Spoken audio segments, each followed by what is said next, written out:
They just can't let it go. And if you break that one, think. The time is 6:30 p.m.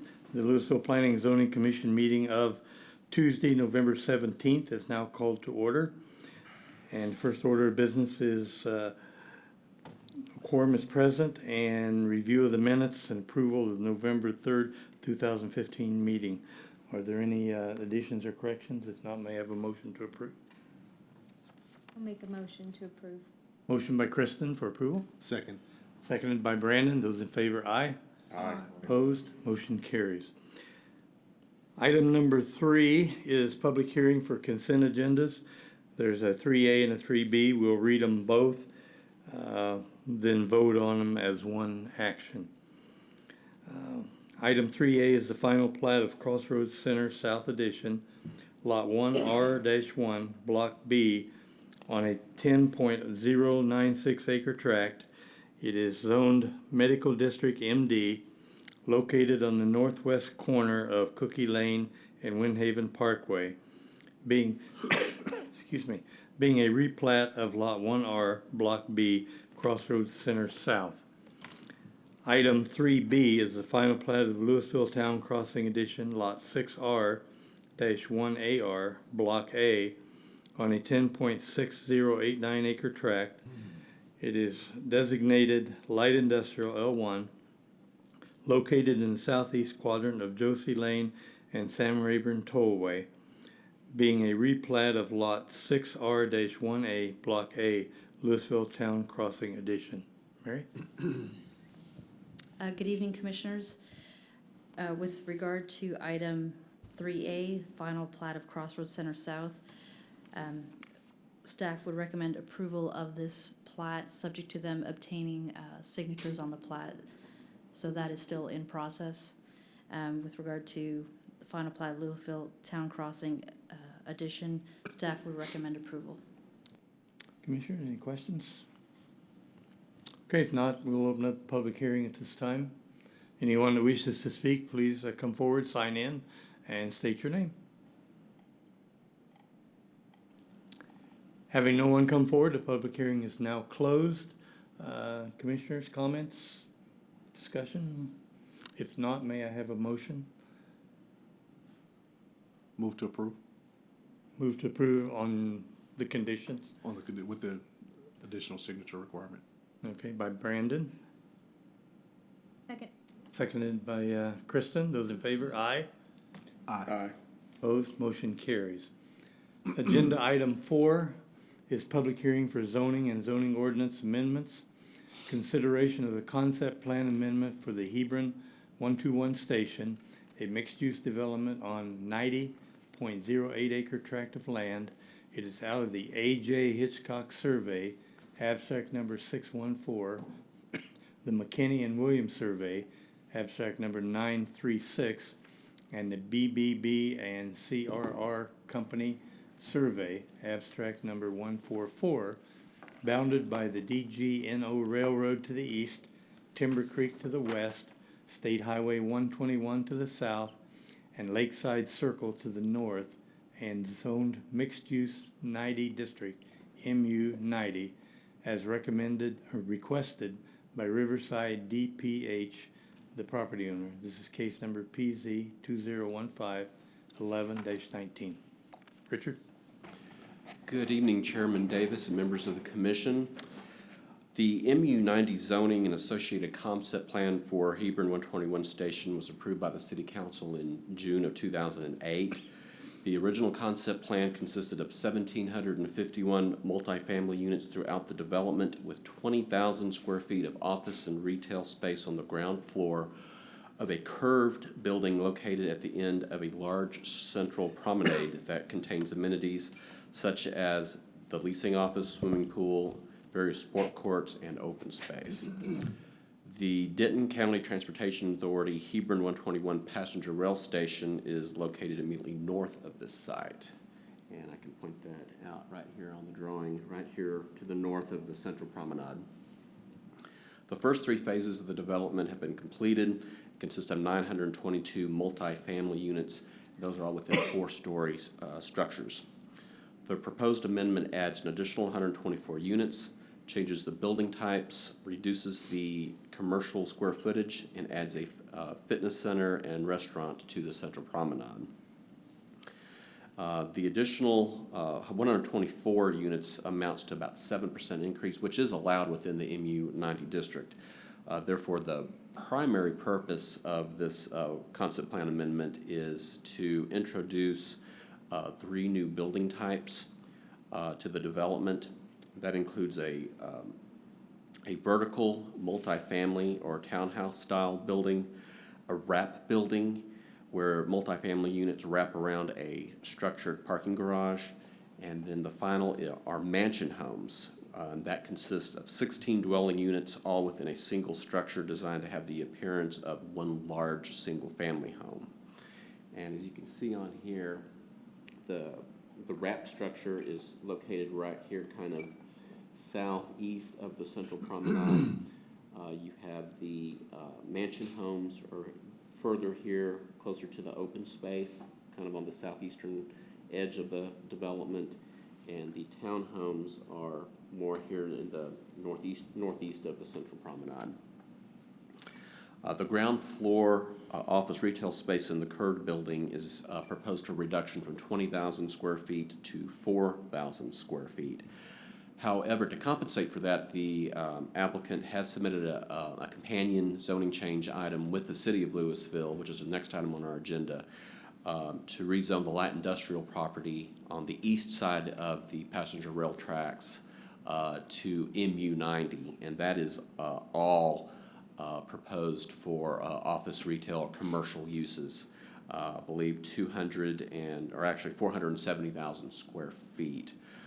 Also, part of this request is the addition of the fitness facility, which is about 5,000 square feet, and the restaurant is about 1,500. So that's a gain of about 7,500 across the street. I'd also like to note, too, that the ground floor of that curved building will have 12-foot ceilings, so that if there is a demand for commercial space in the future, that entire 20 space has the flexibility to being all retail if there is demand for non-residential uses. Staff recommends approval of the concept plan amendment for Hebron 121 station as submitted.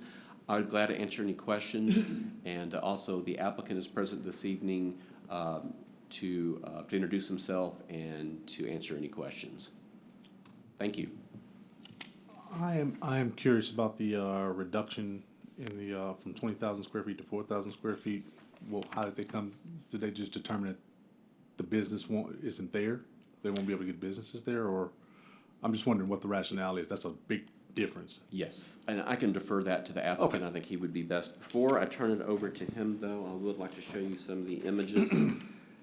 These are the images for the 3 new types of 3 building types that are being introduced. The images here are of the structured parking wrap. These are the mansion homes, and then these are the townhomes. And then finally, I have elevations here, which are also in your packet, of the fitness center and restaurant that will be constructed in front of the curved building. Currently, there are sand volleyball courts at that location. And with that, I will turn over the mic to the applicant. Actually, I will go ahead and leave the concept plan in place.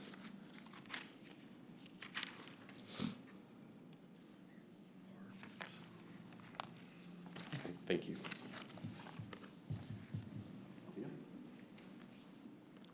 Good evening, ladies and gentlemen. My name is Elvio Bruni with Huff Hines Communities. I'm here representing Hebron 121 Station and Riverside DPH. I'll be happy to answer whatever questions you have, or I'll try to. I think you have a question on why the rationale and the reduction. Yes. Well, when you look at the overall, the city recently went through a regional planning of all the land along 35, Hebron 121, that involved ourselves, yourselves, and the DCTA. And when you look at the site individually, you go, well, of course there needs to be retail. When you look at it globally, you've got all of Jim Brown's property, which is about 100 acres on 35. That's going to be retail. You've got the commercial center right along the other side where the academy is and all that. That's all gonna be redeveloped into retail. You've got all the land in the DCTA that they wanna put in office and retail for the train station. And then you look at the land along Hebron Station, not to mention the stuff that y'all have on 121 and Carrollton has and all that. And if you drive around the city and you look at apartments that have tried to do retail in it, Austin Waters, the retail struggling, Addison Circle, the retail struggles, because you don't get the frontage on the major highways. People drive and they say, oh, I gotta go to the store, and they're on the highway and they go there. What our services will do are services that will support and be supported by the residential itself. So we look at it and say, all right, the restaurant's 1,500, 1,600 square feet. That's the place that during the summer months, somebody can stop down and get a burger or a slice of pizza and then go back to their apartment without getting in their car. The 4,000 square feet could be a dry cleaners, that's a drop-off dry cleaners, because you have 1,800 units that'll support it. But a restaurant that's a standalone, like an Olive Garden, you can't get the visibility of it. To do a retail store that relies on, drive-by traffic, you can't get it. It's just strictly internal to that. We've been trying some different things. We had, some health and wellness in our one old leasing center. And that lasted about 2 months, and the guy can't make that work. So that's what we're afraid of. We don't want to build all the retail and then have it sit empty, which doesn't do anybody any good. So we looked at it, we said about 4,000, mainly because it structurally can be built that way without having to tear walls apart in the future. And we think that's what we're gonna be able to lease up, along with the restaurant. So Thank you. that's in essence why. Anyone else? All right, Mr. Green, thank you very much. Thank you.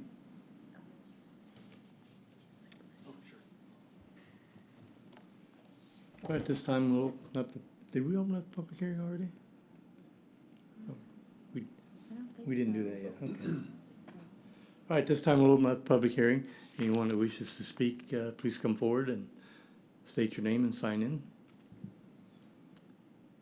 All right, having no one come forward, the public hearing is now closed. Discussion? I may have a motion. I'll make a motion to approve. Motion by Kristen, Second. seconded by Brandon. Those in favor signify aye. Aye. Opposed? Motion carries. Seconded by Brandon. Okay, item B. Mr. Chairman, that item will be considered by the city council at another public hearing on Monday, December the 7th at 7:00 p.m. Thank you, sir. Okay, item B, consideration of the zone change request from light industrial L1 to agricultural open space district AO to mixed use 90 district MU 90 on 143.0161 acre tract. This is out of the J.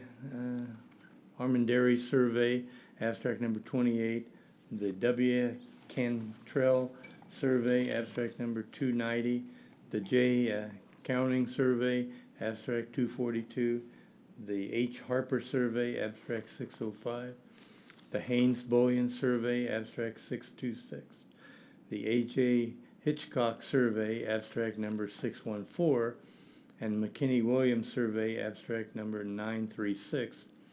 This is bounded by Hebron Parkway on the north, State Highway 121 on the south, DG&O Railroad on the west, and the Elm Fork Trinity River on the east, as requested excuse me, by Riverside DPH and the City of Louisville, the property owners, case number PZ 2015-11-20. Richard? Thank you, Mr. Chairman. I guess you could tell a lot of our, the historic surveys kind of all came together at this site. I know that was a mouthful for you. This entire site contains 143 acres. 25 is owned by Riverside DPH. That's the northern piece that fronts Hebron Parkway. The remainder, 117 acres, is owned by the City of Louisville and is primarily floodplain. This entire site is currently zoned LI, except for about a 1/3 acre tract down at the very southeastern corner, or southwest corner of the site adjacent to SH 121, and that is zoned agricultural open space. This concept plan, the associated concept plan with the zoning illustrates 4 commercial buildings with approximately 270,000 square feet fronting Hebron Parkway on the Riverside DPH portion of the site, while a hotel and conference center with approximately 208,000 square feet is shown on the City of Louisville property immediately adjacent to the DCTA rail station. Public street crosses the railroad tracks at the southern portion of the site to provide access to the site from the Hebron 121 station development to the west, which is located right here. The remainder of the property lies within the 100-year floodplain and will be used to create a lake with a network of trails, recreational features, and nature-focused amenities. The 143-acre property, coupled with the 90-acre Hebron 121 station development to the west, establishes a mixed-use focal point identified as a southern gateway in the Louisville 2025 plan, characterized by a walkable, pedestrian, and transit-oriented environment that revolves around the DCTA passenger rail station at the center of the community. Staff recommends that the P&Z recommend approval of the zone change and associated concept plan as submitted. The applicant representing the Riverside DPH is also available, and he'll be glad to answer any questions, and I will be available to answer any questions as well. Thank you. Thank you. One other thing I would like to share, here are some of the conceptual elevations for the buildings proposed for this 143 acres. And with that, I'll switch out and put the concept plan back. Okay.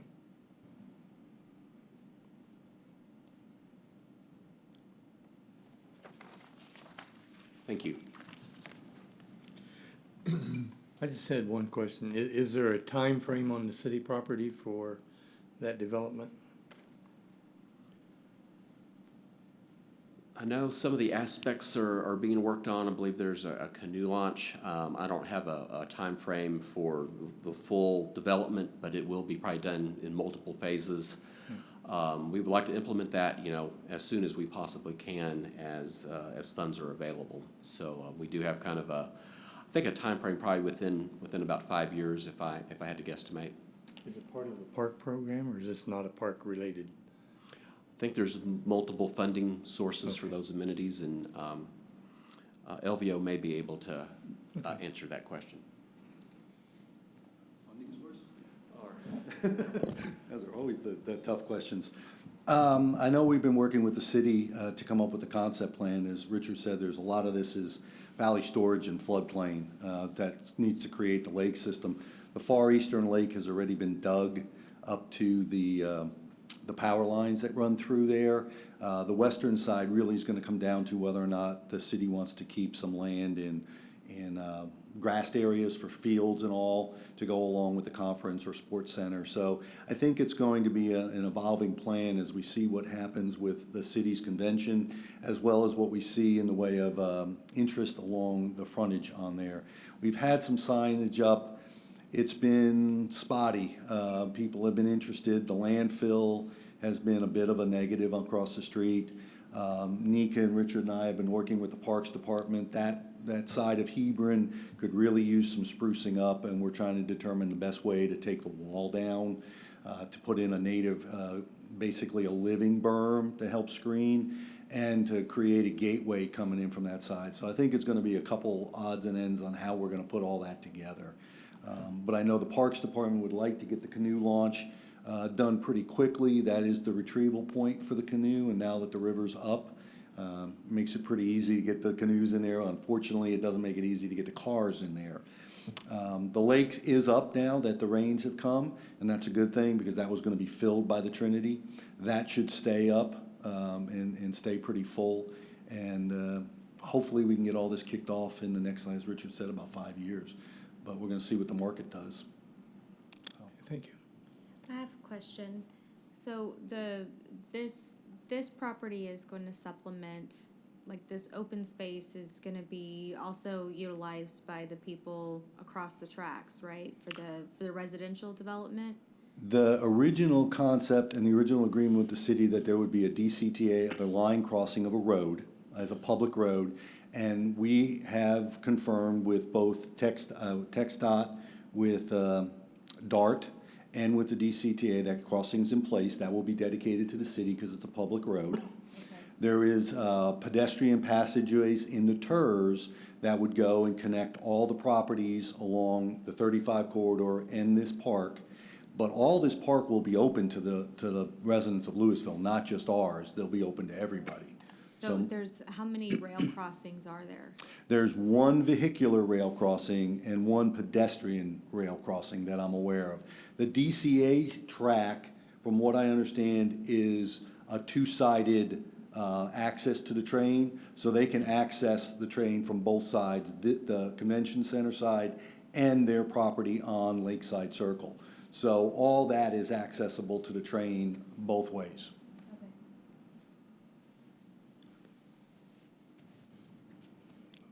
Anything else? Thank you. All right, Mr. Green, thank you again. Okay, at this time, we'll open up the public hearing. Anyone that wishes to speak, please come forward, sign in, state your name. Okay, having no one come forward, the public hearing is now closed. Comments? Discussion? Okay, may I have a motion? Make a motion to approve. Motion by Steve for approval, Second. seconded by Alvin. Did you say something? Those in favor signify aye. Aye. Motion carries. I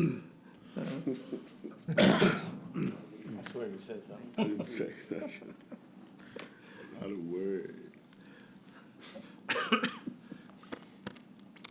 Item C, consideration of amendments to the Louisville Code of Ordinances, Chapter 17 zoning, amending Section 17.3 definitions and Section 17.20 medical district MD related to Chapter 748 operations and amending Section 17.22 the general business district GB, Section 17.22.6 Old Town Center District OCT, Section 17.22.7 Old Town Mixed Use 2 District OTMU2, Section 17.22.8.1 Mixed Use Shopping Center District MU-SC, Section 17.22.8.2 Mixed Use District MU, and Section 17.22.8.3 Mixed Use 90 District MU-90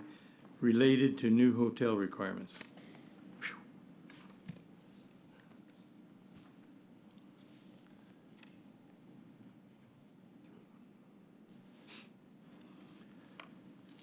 Thank you, Mr. Chairman. This proposal is just kind of a cleanup. The first amendment is creating a new definition for a Chapter 748 operation. And that definition shall mean a residential child care operation that provides child care, treatment services, and or programmatic services for 13 or more children or young adults as regulated by Chapter 748, Title 40, Social Services and Assistance, Part 19, Department of Family Protective Services as amended. So again, that is a state code, and we do have an organization in the community that is moving forward with some plans to operate such a facility, and our current ordinance is silent on that type of facility. So the first step is to create the definition, and we are proposing to insert that into the medical district as an SUP use. So they would be looked at on a case-by-case basis with public hearings before P&Z and City Council, only in the medical district. And that is more of a specialized district. I think primarily properties located in the city of Louisville that are zoned medical district are primarily assisted living facilities.